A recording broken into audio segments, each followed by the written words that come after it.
BC రిజర్వేషన్లపై రెడ్డి జాగృతి మాధవరెడ్డి వేసిన house motion పిటిషన్ను విచారణకు హైకోర్టు స్వీకరించింది. జస్టిస్ విజయసేన్ రెడ్డి, జస్టిస్ అభినందన్ కుమార్లతో బెంచ్ ఏర్పాటు చేశారు. 2 రోజుల క్రితం బీసీ రిజర్వేషన్లపై మాధవరెడ్డి వేసిన పిటిషన్ను హైకోర్టు కొట్టివేసింది. అయితే ప్రభుత్వం జీవో విడుదల చేయడంతో మరోసారి హైకోర్టును ఆశ్రయిస్తూ జీవోను ఛాలెంజ్ చేశారు అటు బుట్టెంగారి మాధవరెడ్డి. మరోవైపు బీసీ రిజర్వేషన్లు అడ్డుకుంటే భౌతిక దాడులకు దిగుతామంటూ బీసీ సంఘాల నాయకులు ప్రకటనలు చేస్తున్నారు. బీసీల చట్టబద్ధమైన హక్కులను అడ్డుకుంటే ఊరుకునేది లేదని హెచ్చరిస్తున్నారు.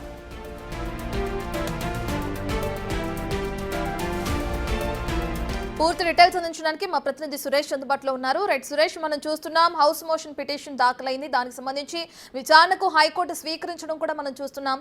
డీటెయిల్స్ ఏ విధంగా ఉన్నాయి?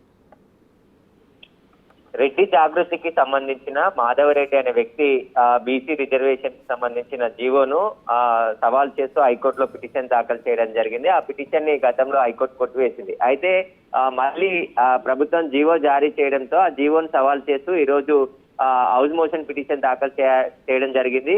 హైకోర్టుకు హాలిడే ఉండడంతో హౌస్ మోషన్ పిటిషన్ దాఖలు చేయడంతో కొద్దిసేపటి క్రితమే హైకోర్టు అనుమతించింది ఆ పిటిషన్ కి. కొద్దిసేపట్లోనే ఈ పిటిషన్ పైన విచారణ జరగబోతుంది. అయితే బీసీ రిజర్వేషన్లకు 42% బీసీ రిజర్వేషన్లు ఇస్తే మిగతా వారికి అన్యాయం జరుగుతుంది. సుప్రీంకోర్టు గైడ్ లైన్స్ ప్రకారం మొత్తం కలిపి కూడా 50% కంటే ఎక్కువ రిజర్వేషన్లు ఉండొద్దని చెప్పేసి సుప్రీంకోర్టు ఆర్డర్స్ ఉన్నాయి. వాటిని తుంగలో తొక్కి ఇప్పుడు బీసీ రిజర్వేషన్ అని చెప్పేసి ఇస్తున్నారని చెప్పేసి కూడా ఆయన పిటిషన్ లో పేర్కొనడం జరిగింది. ఈ రోజు విచారణ జరిగిన తర్వాత హైకోర్టు ఎలాంటి నిర్ణయం ప్రకటిస్తుంది అనేది కూడా మరికొద్దిసేపట్లో తెలిసే అవకాశం ఉంది. గతంలో ఆయన వేసినటువంటి పిటిషన్ ఎలాంటి ఆధారాలు లేకుండా పేపర్లో వచ్చినటువంటి వార్తల ఆధారంగా ఎలా పిటిషన్ వేస్తారని చెప్పేసి కూడా ఆగ్రహం వ్యక్తం చేస్తూ ఆ పిటిషన్ ని డిస్మిస్ చేయడం జరిగింది. అయితే మళ్ళీ ఇప్పుడు ప్రభుత్వం జీవో విడుదల చేసింది కాబట్టి ఆ జీవోను సవాల్ చేస్తూ మాధవరెడ్డి పిటిషన్ వేశారు కాబట్టి ఇప్పుడు హైకోర్టు పిటిషన్ విచారించేందుకు అనుమతి ఇచ్చింది.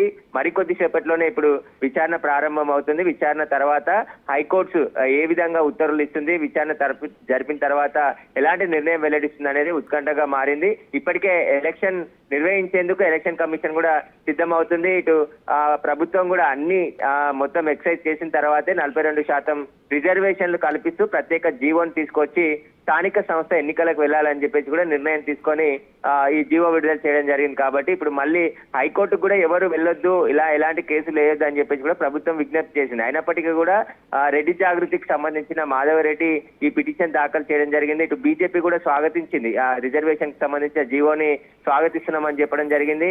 ఇక మిగతా బీసీ సంఘాలు కూడా బీసీలకు రావాల్సిన రాజ్యాధికారం ఏదైతే టికెట్స్ ఉంటాయో వాటిలో ఖచ్చితంగా రిజర్వేషన్ కావాల్సిందే అని చెప్పేసి ప్రభుత్వం జీవో విడుదల చేయడానికి పట్ల హర్షం వ్యక్తం చేయడం జరిగింది.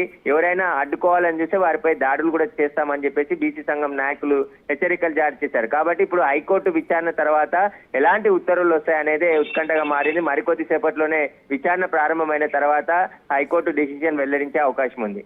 Right, thank you Suresh.